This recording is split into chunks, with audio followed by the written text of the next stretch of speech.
Apata Uyes Entertainment TV, your #1 birthday arena.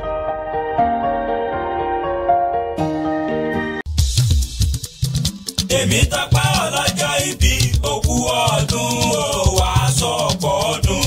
Àpáta dé yájọ́yájú bí ọ̀ṣọ́ṣọ́ gba gbẹrẹgẹdẹ bí iná mòde o. Ó yẹ jẹ́ máa kí ọmọ Olúwàgbèmí. Tèmi Tọ́pẹ́ òkú ọdún ọjọ́ ìbí tòní àṣèyí ṣàmọ́dún àṣàmọ́dún ṣẹ̀mí.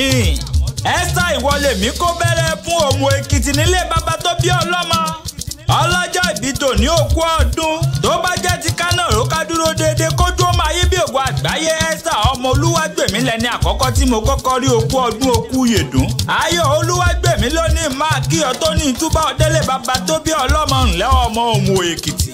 Ọmọ olórùjú ọmọ alágogo gbogbo ọmọ adìmágbọ̀nà ọmọ àṣẹgbẹ́ síbi kílé ọmọ olóde àtàlẹ̀mọ́ ọmọ oníṣòro kúrò bẹ òkú ọdún òkú yèdún àríyáyá ní ti yá àríyáyọ̀ ní ti yọ̀ iná ní sàyà náà ayé ọmọ fọyàyà ṣe tiẹ̀ bó o ti sọdún èyí wá sẹ̀mí ìsí lágbára Ọlọ́run ọba ò ní bá wọn tẹjú ilẹ̀ mọ́lẹ̀ ò ní tójú oorun dójú ikú ò ní ti pa aládé pa àìsàn òkú ọdún òkú yèdún happy birthday to you na and I wish you long life and prosperity.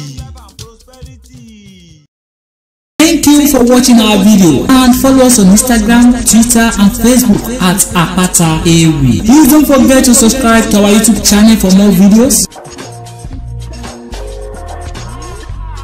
We love you.